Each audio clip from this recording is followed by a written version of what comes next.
మూడో రోజున తిరిగి లేచాడు. ఇంచుమించు 40 రోజులు అందరికి కనబడ్డాడు. 5,000 మందికి పైగా కనబడ్డాడు.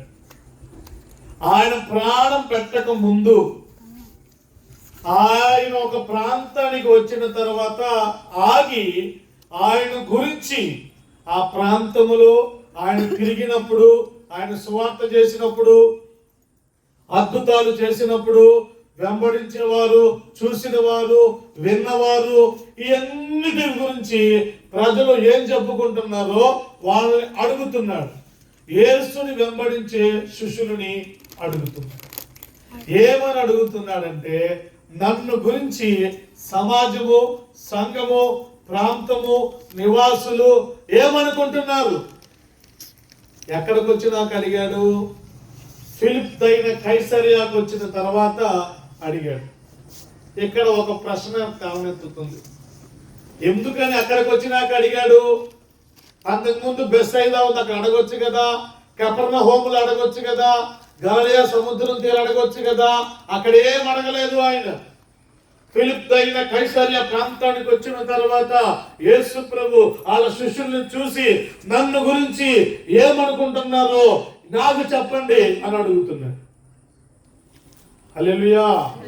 అద్భుతాలు చేశాను, చనిపోయిన వాళ్ళని లేపాను, కుంటి వాళ్ళకి నడకనిచ్చాను, గుడ్డి వాళ్ళకి చూపునిచ్చాను, చాలా అద్భుతాలు చేశాను కదా, నా గురించి ఏమనుకుంటున్నారు? అప్పుడు వాళ్ళు చెప్పిన సమాధానం, బాప్తిసమిచ్చు యోహాననియు, ఏలియావనియు, ఇర్మియావనియు ప్రవక్తలలో ఒక్కడవని అనుకొనుచున్నారు. గట్టిగా స్తోత్రం చెప్పండి. అంటే యేసు ప్రభు దేవుడు అనుకోవటం లేదు. అద్భుతాలు చూశారు, మేలును చూశారు, యేసు ప్రభుని వాళ్ళు చూస్తున్నారు, వింటున్నారు, వెంబడిస్తున్నారు. కానీ యేసు ప్రభుని ఏమనుకుంటున్నారు వాళ్ళు? ప్రవక్త, ఇర్మియా, ఏలియా, బాప్తిస్మిచ్చు యోహాను, లేకపోతే ప్రవక్తలలో ఒకడని అనుకుంటున్నారు. హల్లెలూయా. అసలు నాకు అర్థం కాని ప్రశ్న ఏంటంటే, ఫిలిప్ అయిన కైసరియాకు వచ్చిన తర్వాత అసలు ఎందుకు అడగాలి? అక్కడ ఒక ప్రాంతం దగ్గర నిలబడి ఈ మాట 3 సువార్తల్లో ఉంది. ఎన్ని సువార్తల్లో? మార్కు సువార్తలో ఉంది, లూకా సువార్తలో ఉంది, ఇప్పుడు మనం చదువుకున్న మత్తయి సువార్తలో ఉంది.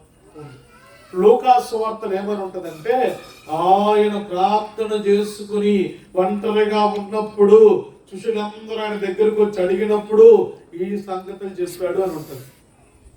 హల్లెలూయా.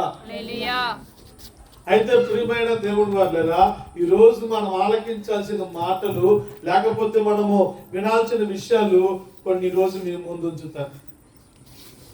యేసు ప్రభు ఫిలిప్ అయిన కైసరియాకు వచ్చిన తర్వాత ఆయన ఏమని అడుగుతున్నారంటే, నన్ను గురించి సమాజం, సంఘం, ప్రజలు ఏమనుకుంటున్నారు? ఈరోజు చాలా మందికి ఇదే క్వశ్చన్. మన ఇల్లు ఎలా ఉందో, మనం ఎలా ఉన్నామో, మన కుటుంబం ఎలా ఉన్నామో మనం చూసుకోం.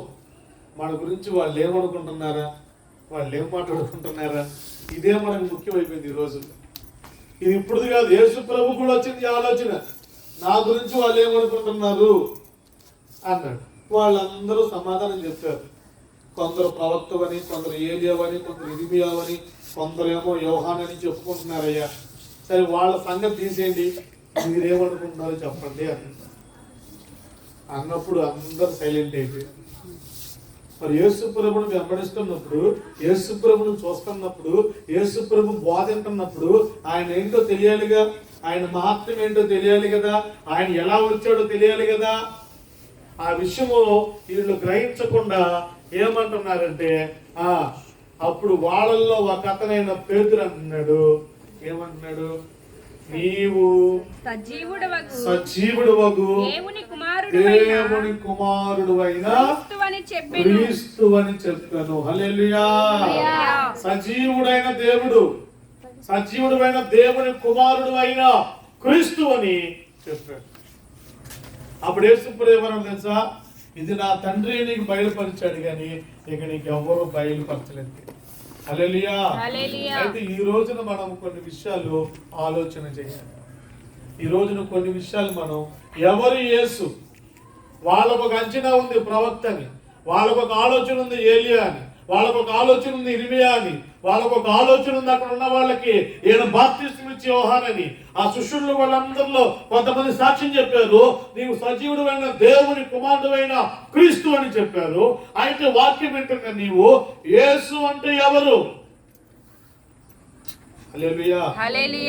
యేసు అని ఎవరైనా నువ్వు అనుకుంటున్నావు నీ జీవితంలో, లేకపోతే నీ కుటుంబంలో, లేకపోతే నువ్వు యేసు గురించి నీకేం తెలుసు?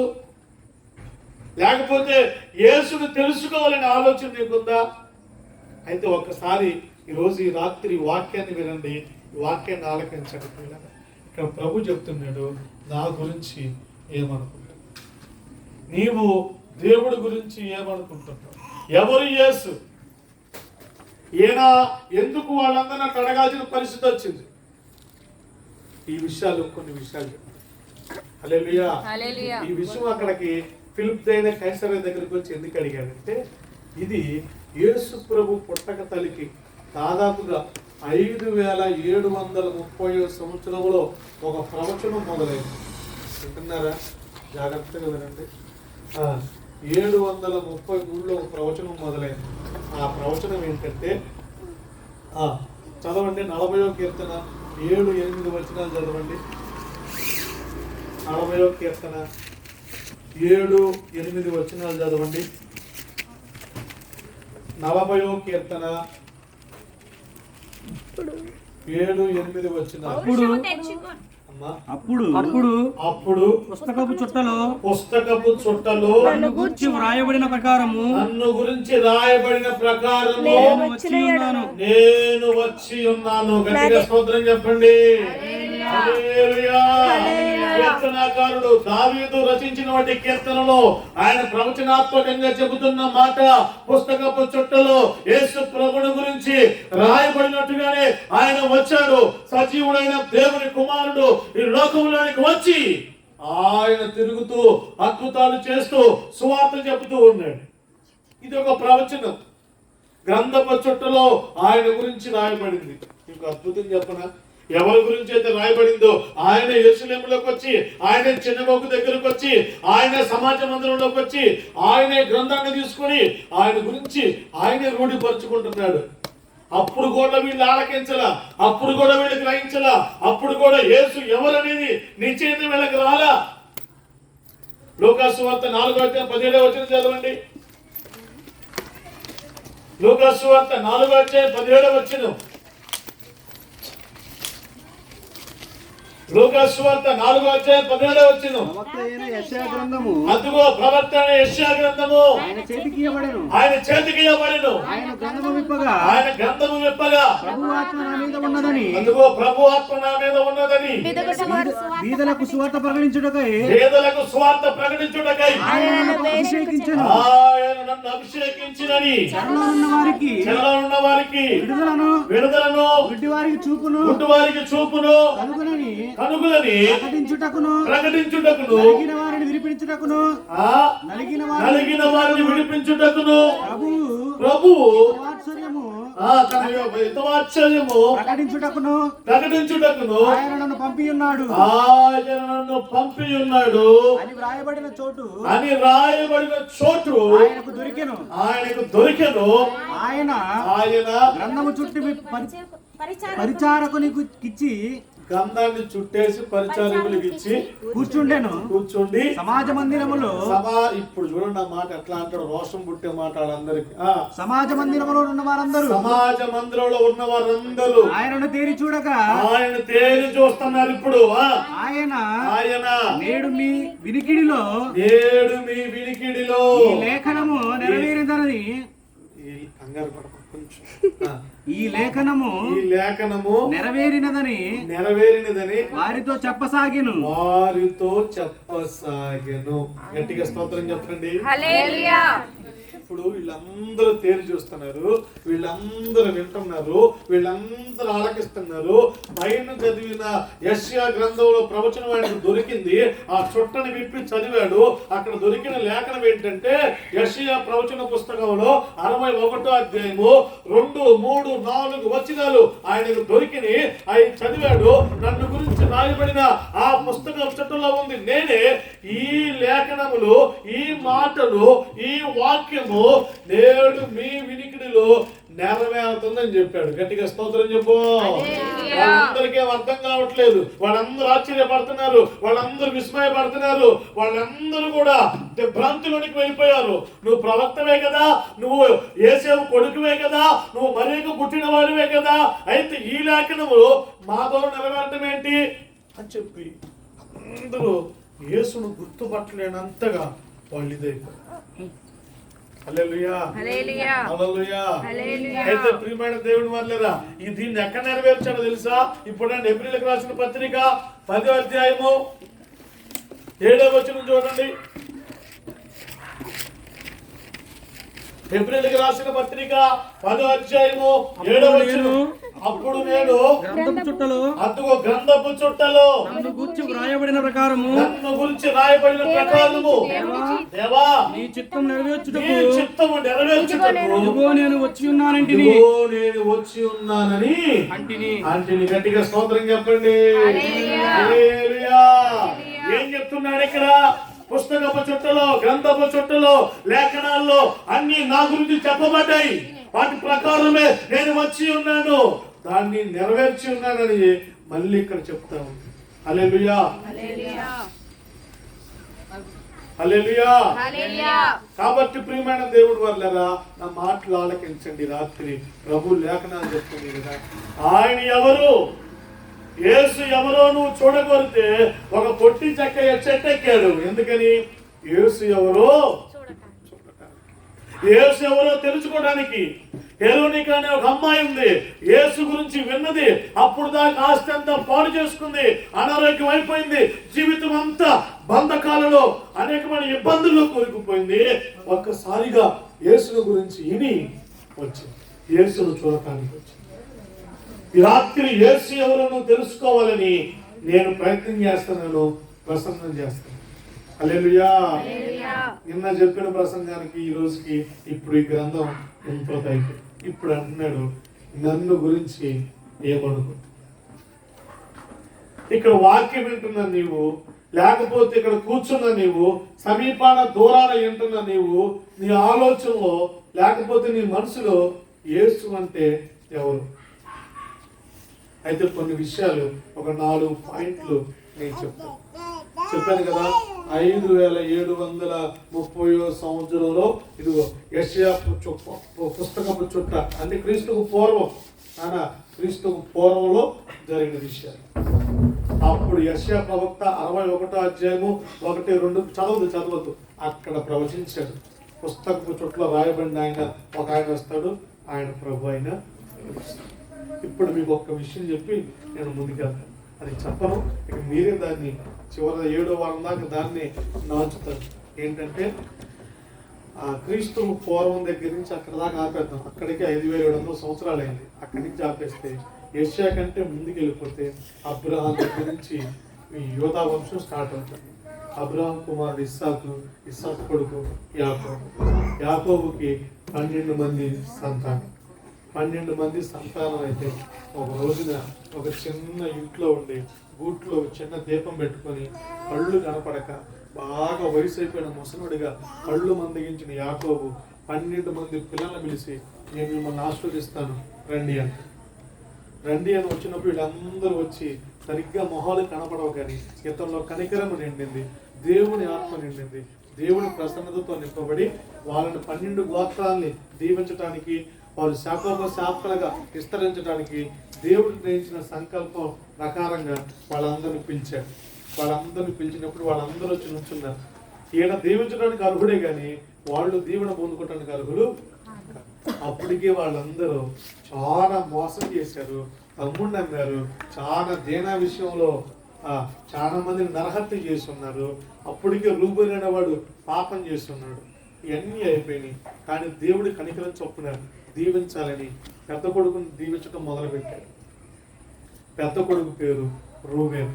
ఏమని దీవించాడంటే, నీవు చంచలమైన మనసు కలిగిన వాడు.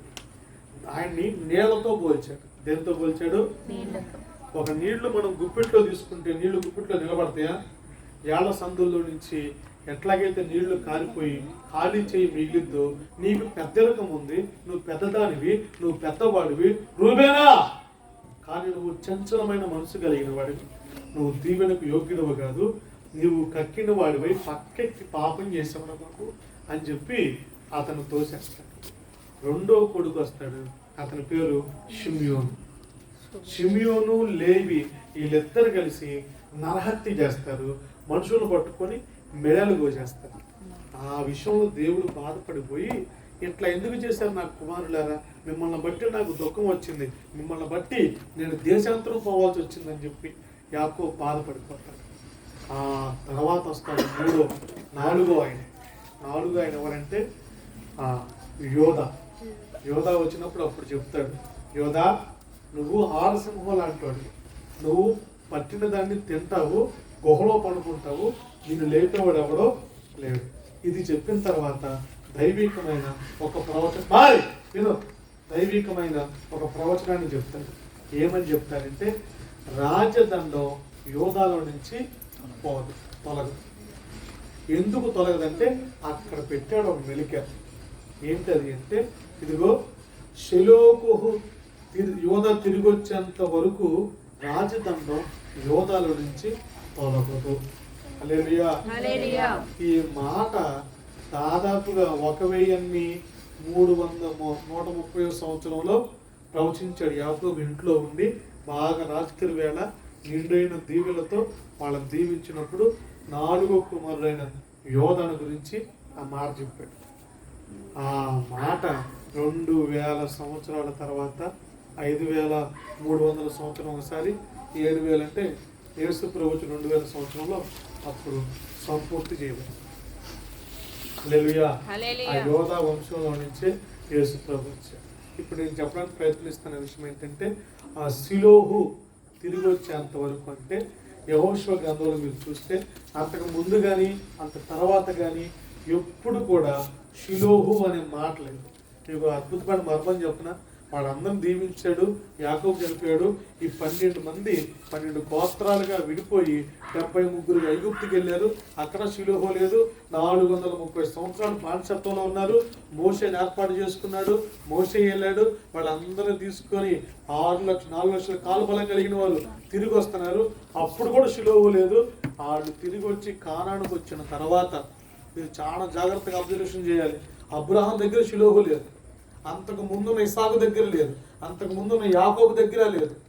యాకోబు ఉందేమో ఐగుప్తులో. అప్పుడు చెప్పి దీవిస్తున్నాడు. ఆదికాండం 49వ అధ్యాయం 9-10 చదవద్దు, నేను ముందుకు వెళ్తున్నాను. అక్కడ మీకు అర్థం అవడానికి జస్ట్ పాయింట్లు ఇస్తున్నాను. హల్లెలూయా. అక్కడ కూడా షిలోహు లేదు. షిలోహు గురించి అప్పుడు ప్రవచించాడు యాకోబు. అక్కడ ప్రవహించి నువ్వు తిరిగి షిలోహు వచ్చేంత వరకు రాజదండం దగ్గర నుంచి తొలగదు అన్నాడు. ఆ మాట చెప్పి యాకోబు చనిపోతాడు. ఆ తర్వాత వీళ్ళు 6 లక్షల కాలు బలం కలిగిన వారు తిరిగి వచ్చేసిన తర్వాత జరిగిన విషయం ఏంటంటే, ఆ పాలస్తీనా నెర సముద్రం దాడతారు, ఇరుకొని దాడతారు, యోర్దాను దాడతారు. ఇవన్నీ అయిపోయిన తర్వాత 40 సంవత్సరాల అరణ్యంలో నడుస్తారు. ఇక్కడ అద్భుతమైన విషయం చెప్పన, వాళ్ళకి మీ పిల్లలు ఎట్లా పెరుగుతారు, మన గోర్లు ఎట్లా పెరుగుతాయి, మనకు జుట్టు ఎట్లా పెరిగిద్ది, అట్లాగే వాళ్ళు బయలుదేరిన తర్వాత 40 సంవత్సరాలు షకీనా మేఘం వాళ్ళకి తోడుగా ఉంది. అదే సేమ్ మేఘ స్తంభం అగ్ని స్తంభంగా వాళ్ళ మధ్యలో దేవుడు నడిపిస్తూ ఉంటాడు. అప్పుడు జరిగిన మాట ఏంటంటే, ఐగుప్తులో 10 అద్భుతాలు చేశాడు. వీళ్ళకైతే ఆకాశంలో నుంచి మన్నాను కురిపిస్తున్నాడు, మన్నా తింటున్నారు, బండలో నుంచి నీళ్లు ఇస్తున్నాడు, నీళ్లు తాగుతున్నారు 40 సంవత్సరాలు. అయితే బైబిల్లో రాయబడిన అద్భుతమైన మాట ఏంటో చెప్పన, వాళ్ళ చెప్పు తెగలేదంట. ఏం తెగలేదు? చెప్పు తెగలేదు. వాళ్ళకి ఒక చిల్లర కొట్టు లేదు. మనం అంటే బీసీ కాలనీ మొత్తం మీద 1,00,000 మంది ఉంటారా? ఉండరు. 1,00,000 మంది లేరు. కానీ ఎన్ని చిల్లర కొట్లు ఉన్నాయి, ఎన్ని టిఫిన్ కొట్లు ఉన్నాయి, ఎన్ని సరుకుల కొట్లు ఉన్నాయి. 6 లక్షల కాలు బలం కలిగిన వారికి ఒక్క కొట్టు కూడా లేదు. విన్నారా జాగ్రత్తగా? వాళ్ళ చెప్పు వాళ్ళు తగలేదంటే పిల్లలకి వేసిన చెప్పు కూడా వాళ్ళతో పాటు పెరుగుతుంది. వాళ్ళకి వేసుకున్న బట్టలు కూడా వాళ్ళతో పాటు పెరుగుతుంది. అర్థమైంది నీకు అద్భుతం ఏంటో? గట్టిగా స్తోత్రం చెప్పు. చెప్పు వాళ్ళు తగలేదంటే దానికి అర్థం అది. చెప్పులు పెరగడం ఏంటి విచిత్రంగా, బట్టలు పెరగడం ఏంటి, బట్టలు మార్చుకోలేదట అంటే ఉతికే పని లేదక. 40 సంవత్సరాలు, 1 కాదు 2 కాదు, మనకు 6 నెలలు ఎత్తిన అన్నప్రాసనం, సంవత్సరం వస్తేనే కేక్ కటింగ్. ఆ జుబ్బాలు సరిపోవు వీడికి, చిన్నప్పుడు మళ్ళీ సంవత్సరానికి సరిపోవు. మరి వాళ్ళకి ఎట్ట కుదిరింది? అదే యెహోవాని ఇప్పుడు కూడా బస్కా చేయడానికి గరగలాడిపోయింది. అందుకే అమ్మో ఎలా పోషించావు నాయన యేసు ప్రభువా వందనాలు. 6 లక్షలు, ఒకటి బడ్డీ కొట్టలేదు, ఒక బ్యాంకు లేదు, ఒక చిల్లర కొట్టలేదు. వాళ్ళందరూ దేవుడు పోషించాడు, కాపాడాడు, ఆరోగ్యం ఇచ్చాడు. షిలోహుకు తిరిగి వచ్చి యెహోషువ గ్రంథం 18వ అధ్యాయం చదవద్దు. అక్కడికి వచ్చిన తర్వాత అక్కడ చెప్తాడు యెహోషువ మోసేకి చెప్పా, అబ్రాహాంకి చెప్పా, యాకోబు ఇక్కడ చెప్పి అప్పుడు చెప్పే షిలోహు. ఇదిగో ఇక్కడ ఒకటి ఉంది, యెబూస్ పట్టణంలో ఒక ప్రాంతం ఉంది, దాని పేరు షిలోహు. అక్కడ నాకు ప్రత్యక్షపడాలని కట్టండి అంటాడు. గట్టిగా స్తోత్రం చెప్పు. ఆ షిలోహుకు తిరిగి వచ్చేంత వరకు నాన్న 400 సంవత్సరాలు కాపాడాడు. హల్లెలూయా. అర్థమైందా? చెప్పు వారు కూడా తగలేదట. ఇక నీకెందుకు బాధ, ఇక నీకెందుకు దిగులు? ఆ యేసును తెలుసుకున్నప్పుడు, ఆ యేసు ఎవరో గ్రహించినప్పుడు, ఆ దేవుడు ఎవరో నువ్వు తెలుసుకున్నప్పుడు ఆయన అంటున్నాడు, ఫిలిప్పీ అయిన కైసరియకు వచ్చాడు, ఆడకు వచ్చి అడుగుతున్నాడు, నన్ను ఎవరు అనుకుంటున్నారు, నేనెవరు? వాళ్ళ మనసులో ఏముంది? యేసు అంటే వాళ్ళు ఏమనుకుంటున్నారు చెప్పండి అంటే వాళ్ళ సమాధానాలు వాళ్ళు చెప్పారు. అదే మాట రాత్రి దేవుడు నిన్ను అడుగుతున్నాడు. ప్రియ సహోదరి సహోదరుడా, యేసు అంటే ఎవరు? బైబిల్లో నుంచి ఒక 4 విషయాలు చూపిస్తాను. గట్టిగా స్తోత్రం చెప్పండి. ఎన్ని విషయాలు? 4 విషయాలు. త్వరగా ముగిస్తాను. ఇక ఇంట్రడక్షన్ అయిపోయింది, వాక్యంలోనికి వెళ్తాను. ఇదంతా ఇంట్రడక్షనే, వాక్యంగా. ఇప్పుడు పాయింట్లోకి వెళ్తాను. గట్టిగా స్తోత్రం చెప్పండి. ఆ ఫస్ట్ పాయింట్, యేసు ఎవరు? ఆయన ఫిలిప్పీ అయిన కైసరయ దగ్గరికి వచ్చి నుంచి అడుగుతున్నాడు. ఆనాడు 40 సంవత్సరాలు నడిపించాను కదా, షిలోహుకు చేర్చాను కదా, గంధపు చెట్లో ఉన్న నా గురించే కదా వచ్చాను కదా, ఇవన్నీ గ్రహించట్లా వాళ్ళు. మళ్ళీ 12 రొట్టెలు తీసుకున్నాడు. సారీ ఇక్కడ ఎంత ఉంటుంది? 15వ వచనం చదువునానా? 7 రొట్టెలు, సారీ 17 మత్తయి సువార్త 15వ అధ్యాయం 36వ వచనం చదువు. ఆ 7 రొట్టెలను ఆ చేపలను పట్టుకుని, మత్తయి సువార్త 15వ అధ్యాయం 36వ వచనం. ఆ 7 రొట్టెలను ఆ చేపలను పట్టుకుని కృతజ్ఞతాస్తుతులు చెల్లించి వాటిని విరిచి తన శిష్యులకు ఇచ్చెను. శిష్యులు జనసమూహమునకు వడ్డించిరి. గట్టిగా స్తోత్రం చెప్పు. హల్లెలూయా. ఈ వడ్డించిన తర్వాత, వాళ్ళు గంపలెత్తిన తర్వాత, అది మిగిలిన తర్వాత ఇంచుమించు 5,000 మంది తిన్నారు. ఇంకా 12 గంపలు మిగిలి. అప్పుడు చెప్తున్నాడు, నన్ను గురించి ఏమనుకుంటున్నారో ఇప్పుడు చెప్పండి. ఆనాడు ఆ కానాను బయలుదేరినప్పుడు 40 సంవత్సరాల్లో ఎలా పోషించానో, ఎలా కాపాడానో, ఎలా వస్త్రాలు పెరిగినాయో, చెప్పులు పెరిగినాయో, ఇప్పుడు మీకు 7 రొట్టెలు చేపలతో ఇంతమందికి ఆహారం పెట్టాను కదా, నన్ను గురించి ఏమనుకుంటున్నారో చెప్పండి అన్న. హల్లెలూయా. కాబట్టి ప్రియమైన దేవుడు వర్లరా, ఈ రాత్రి నువ్వు యేసు గురించి తెలుసుకోవాలని నేను ఆ ప్రసంగం చేస్తా ఉన్నాను. మొట్టమొదటి పాయింట్, మన ప్రసంగ అంశం ఏంటంటే యేసు ఎవరు? యేసు ఎవరు అనుకుంటున్నావు నువ్వు? నువ్వు అనుకుంటున్నా నా పేరు పెట్టుకున్నావు, మా అబ్బాయి పేరు యేసు బాబు అంటావు, యేసు పాదం అంటావు, లేదంటే యేసు దాస్ అంటావు. అది కాదు. నిజమైన యేసు ఎవరో ఈరోజు నీకు చూపిస్తాను. చూడండి, గట్టిగా స్తోత్రం చెప్పండి. మొట్టమొదటి పాయింట్ రాండి నాన్న. యోహాను సువార్త 3వ అధ్యాయం 16వ వచనం. యోహాను సువార్త. దేవుడు దేవుడు లోకమును ఎంతో ప్రేమించెను. దేవుడు లోకమును ఎంతో ప్రేమించెను కాగా కాగా ఆయన తన అద్వితీయ కుమారునిగా ఆయన తన అద్వితీయ కుమారునిగా పుట్టిన వాని యందు విశ్వాసముంచు ప్రతివాడు నశింపక నిత్య జీవం పొందినట్లు ఆయనను అనుగ్రహించెను. గట్టిగా స్తోత్రం చెప్పు, గట్టిగా చెప్పు. యేసు ఎవరో తెలుసా? నిన్ను ప్రేమించిన వాడు, నీకు నిత్య జీవాన్ని ఇచ్చేవాడు, నీ కుటుంబాన్ని కట్టేవాడు, నిన్ను బలపరిచేవాడు, నీకున్న సమస్తమును చక్కబెట్టగలిగిన వాడు. ఆయన నీకు నాకు అందరికి నిత్య జీవాన్ని ఇవ్వడానికి దేవుడి కుమారుడిగా ఈ భూలోకానికి వచ్చిన వాడు. గట్టిగా స్తోత్రం చెప్పు. యేసు ఎవరు? లోకాన్ని ప్రేమించాడు ఆయన ప్రేమించే దేవుడు. నిన్ను నీ బిడ్డల్ని నాన్న ఈరోజు ప్రేమ కోసం ప్రేమ అర్థాన్ని మార్చేశారు. దేవుడట లోకమును ఎంతో అద్వితీయ కుమారుడైన యేసు ప్రభుని లోకానికి పంపాడు. నీ కొరకు నా కొరకు నీ లోకంలో పడి నశించిపోవడం ఆయనకి ఇష్టం లేదు. నీకు నిత్య జీవాన్ని ఇవ్వాలని ఆయన తన ప్రేమని నీ మీద వెల్లడిపరుస్తున్నాడు. హల్లెలూయా. ఏం వెల్లడిపరుస్తున్నాడు? ఎట్లాగో చెప్పనా? నువ్వు ఇంకా పాపంలోనే ఉన్నావు, నువ్వు ఇంకా శాపంలోనే ఉన్నావు, నువ్వు ఇంకా తిరుగుబాటులోనే ఉన్నావు, నువ్వు ఇంకా శత్రువులుగానే ఉన్నప్పుడు ఆయన మన కొరకు ప్రాణం పెట్టాడు. ఆయన తన ప్రేమను వెల్లడపరుస్తున్నాడు.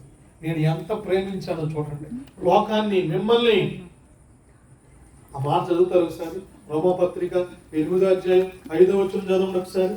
రోమిలికి రాసిన పత్రిక 5వ అధ్యాయం 8వ వచనం చదవండి. శరీరానుసారులు రోమపత్రిక 5వ అధ్యాయం 8వ వచనం. అయితే దేవుడు మన ఎడల తన ప్రేమను వెల్లడిపరుచుచున్నాడు. ఎట్లనగా మనం ఇంకను పాపులమై ఉండగానే క్రీస్తు మన కొరకు చనిపోయెను. కాబట్టి ఆయన రక్తము వలన ఇప్పుడు నీతిమంతులముగా తీర్చబడి మరింత నిశ్చయముగా ఆయన ద్వారా నుండి రక్షింపబడుదుము.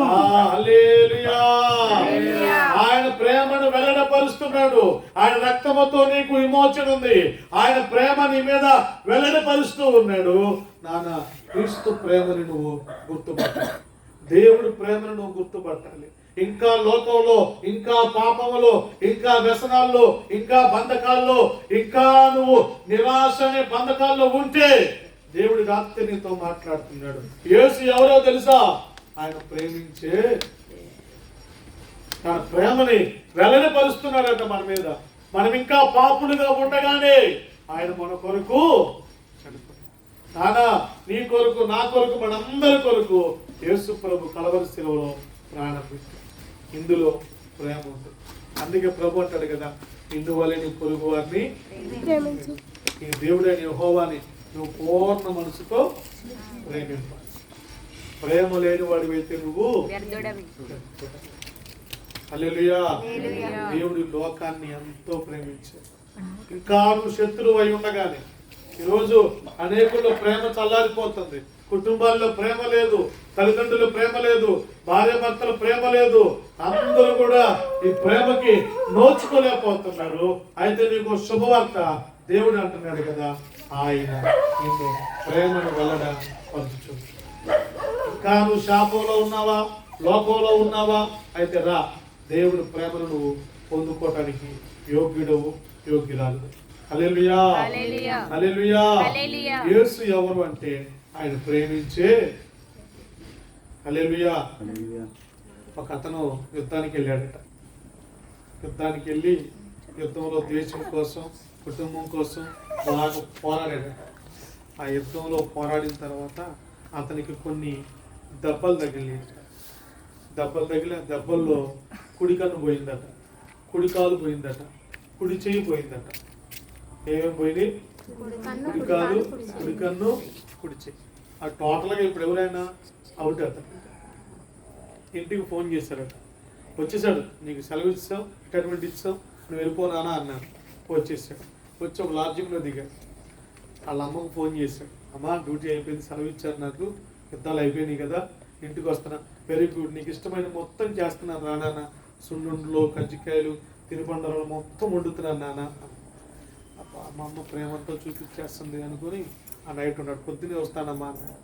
తెల్లారి పొద్దున్నే ఫోన్ చేశాడు. ఈ కుంటి కాలుతో, ఈ గుడ్డు కన్నుతో, ఈ కుంటి చేతితో ఎట్లా వెళ్ళాను ఇంటికి? మొదట్లో అంటే నాకు కాలు చెయ్యి అన్నీ ఉన్నాయి. అప్పుడు బాగా చూశాడు, బాగా చూసింది, బాగా అందరూ పలకరించారు. ఇప్పుడు నేను ఒక అవుటోడిని, వాళ్ళ దగ్గరికి వెళ్తే ఎట్లా అనుకున్నాడు. అనుకొని ఫోన్ చేశాడు ఇంటికి.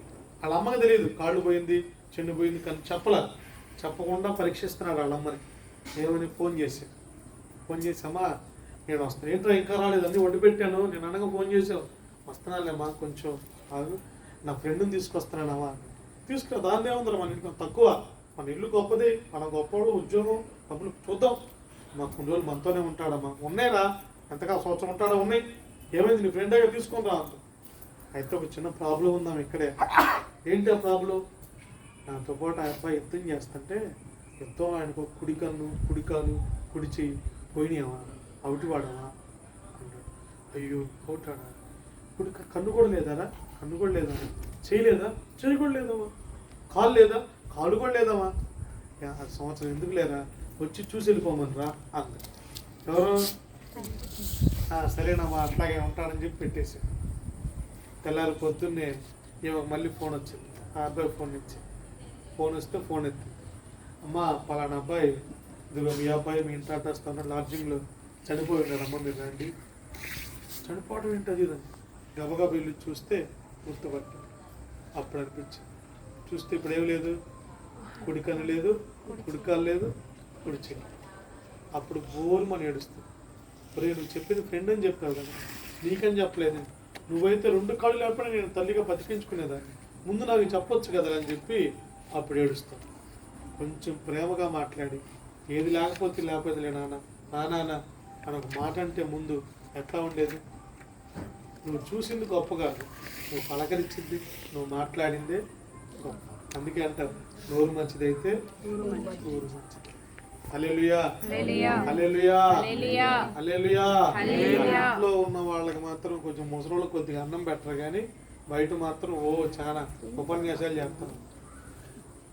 అదే ఇంట్లో ఉన్న ముసలామెకి ఆ పింఛను కావాలి, ఆ డోకరా కావాలి, ఆమె డబ్బులు అన్నీ కావాలి, కానీ ఆమెను మాత్రం మాతంతే. మా ఇంట్లో కూడా కొంతమంది ఉన్నారు. హల్లెలూయా. అందుకే ప్రభు అంటాడు, ధనవంతుడు ఎక్కడున్నాడు, దరిద్రుడు ఎక్కడున్నాడు? ఇంటి గుమ్మం ముందే ఉన్నాడు. బ్రతికినంత దినాల్లో ఒక్కరోజు కూడా అతని మీద ప్రేమ, ఒక్క రొట్టె ముక్క చేయలే. కానీ చివరాఖరికి ఇద్దరు పరిస్థితి ఏంటి? అందుకే ప్రభు అన్నాడు, లోకముని ఆయన ఎంతో ప్రేమించను. ప్రేమ కలిగి ఉండండి. కుటుంబంలో ప్రేమలు చల్లారిపోకూడదు. ప్రేమలు అనేది ఎప్పుడైతే చల్లారిపోతాయో బంధాలు విడిపోతాయి, అంధకారమైన బంధంలో కూరుకుపోతావు, ఇబ్బందులు, కరువులు, నష్టాలు ఇవన్నీ వచ్చేస్తాయి. అందుకే ప్రభు అంటున్నాడు, యేసు ఎవరో తెలుసుకోవాలి. ఆయన ఎవరో తెలుసా? ప్రేమించే దేవుడు. నీ కొరకు ప్రాణం పెట్టాడు, నీ కొరకు తిరిగి లేచాడు, నీ కొరకు సమాధిని గెలిచాడు ఆయన. నువ్వు ఎలా ఉన్నా నిన్నుగా ప్రేమించడానికి నీ వాళ్ళే నీకు ఇష్టమైనట్లా ఇప్పుడు మన వాళ్ళనే మనం చూడలేకపోతున్న రోజులు ఇవి. అయితే ప్రభు అంటున్నాడు, తన ప్రేమను ఆయన మన ఎడల వెల్లడిపరుచుచున్నాడు. హల్లెలూయా. అయితే ప్రియమైన దేవుడు వారులేరా, యేసు ఎవరో తెలుసా? ఆయన ప్రేమించే, ఆయన ప్రేమకు అవదలేవు. నువ్వు లోకంలో ఉన్నప్పుడు, పాపములో ఉన్నప్పుడు ఎంతో గొప్ప రక్షణ దేవుడు మనకిచ్చాడు. ఆ ప్రేమను నువ్వు ఎప్పుడు కూడా పోగొట్టుకుంటావు. హల్లెలూయా.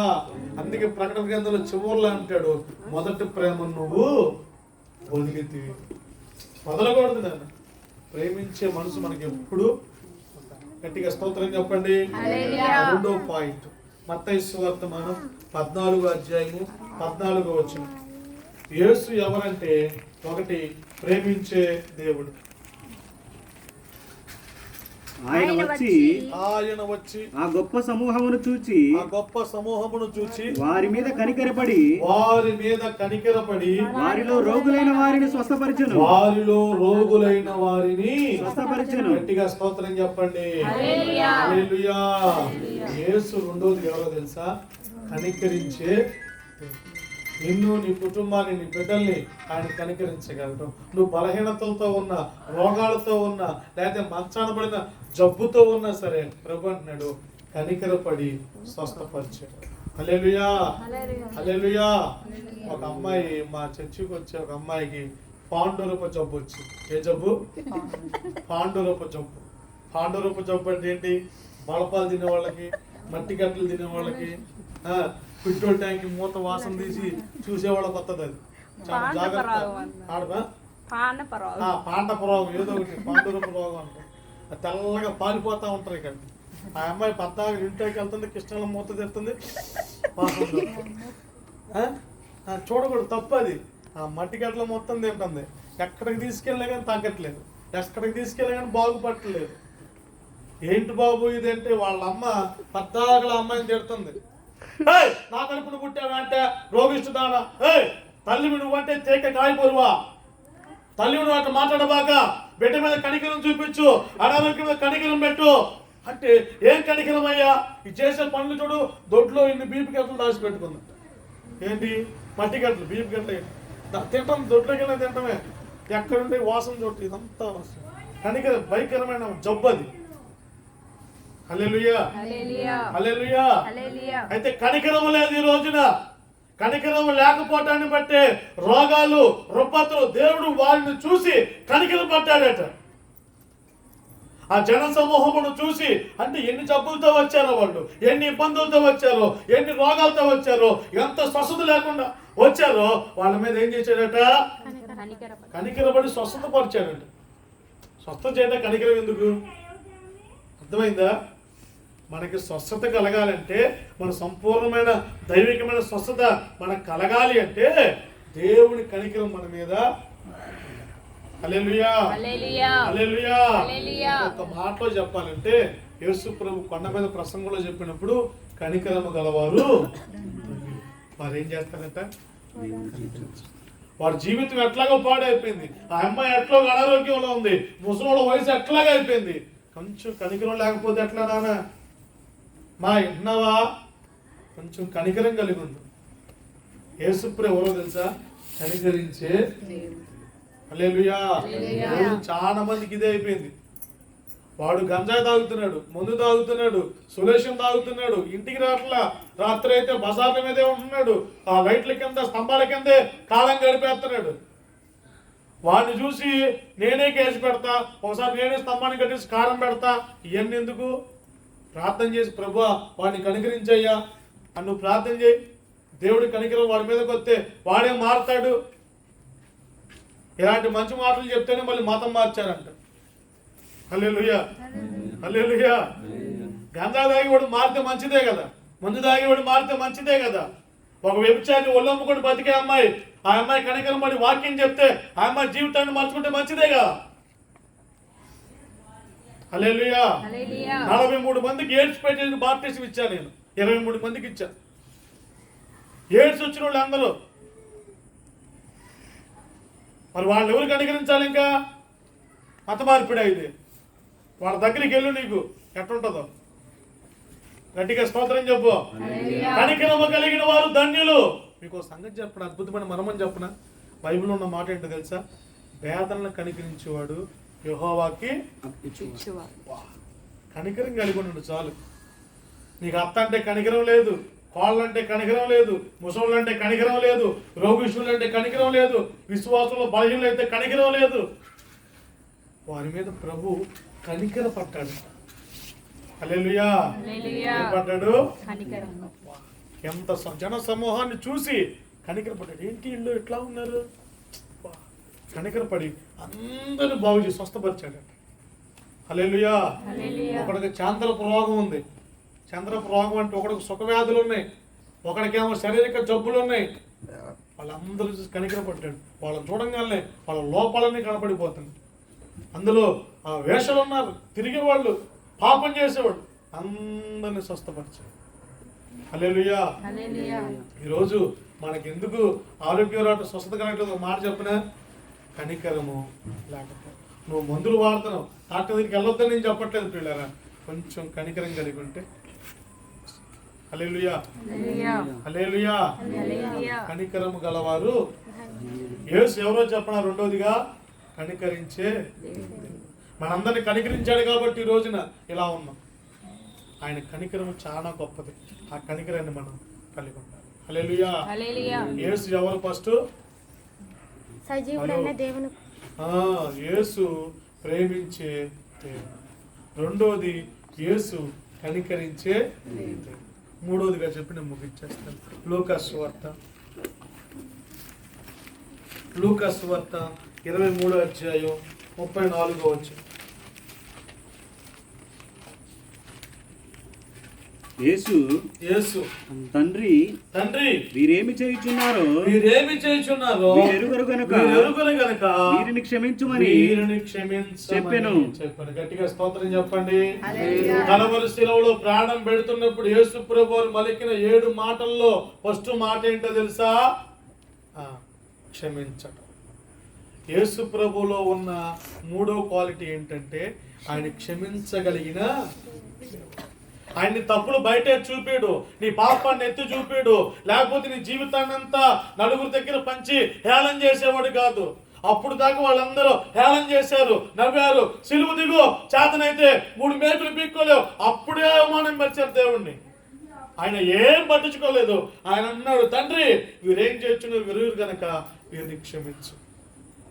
హల్లెలూయా. మూడోదిగా మనకేమన్నా యేసుప్రభువు ఎవరో చెప్పనా? ఆయన క్షమించగలిగిన. ఏం క్షమించగలడు? ఎవరిని క్షమిస్తాడు?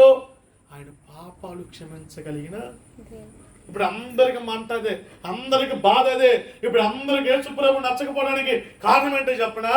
ఆయన పాపాలు ఏంటి? ఏం క్షమించడం ఏంటి? ఎస్, ఆయన ఒక్కడే క్షమించగలడు. హల్లెలూయా. చదవండి అన్నమాట. అపోస్తల కార్యాలు, యోహాను సువార్త,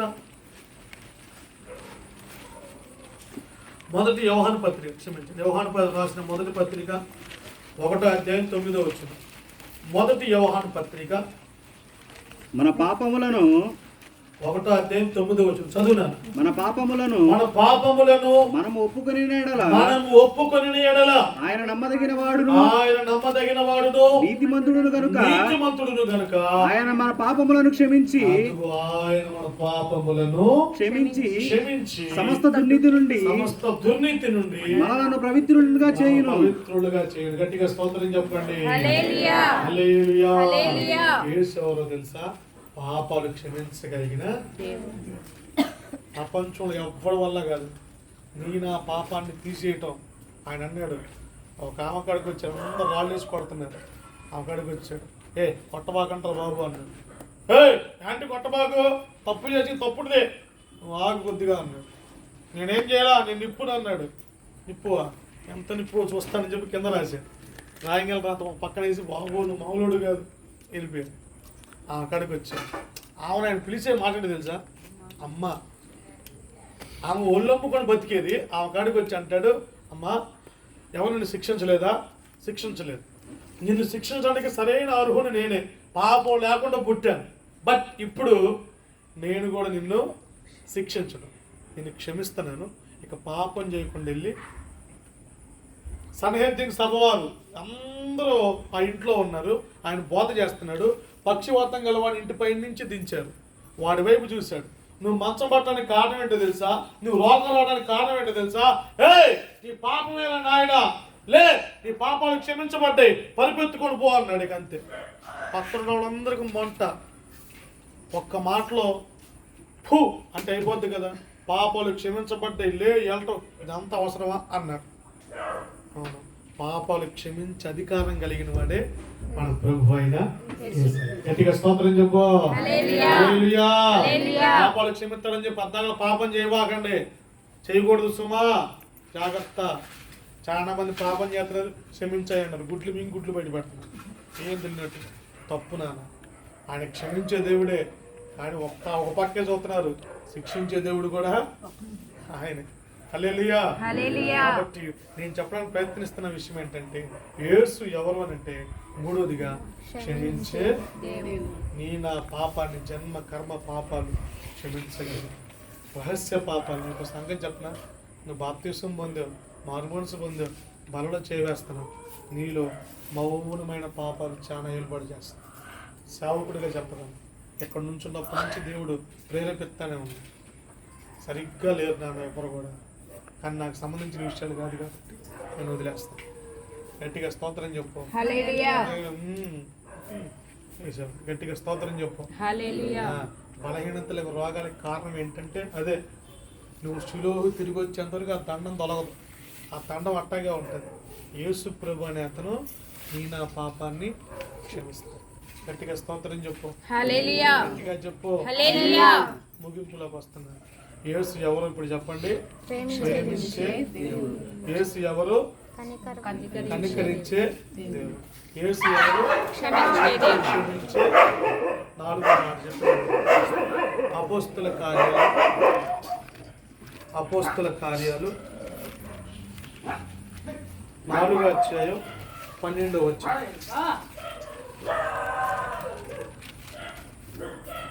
మరి అపోస్తుల కార్యాలు 4వ అధ్యాయం 12వ వచనం.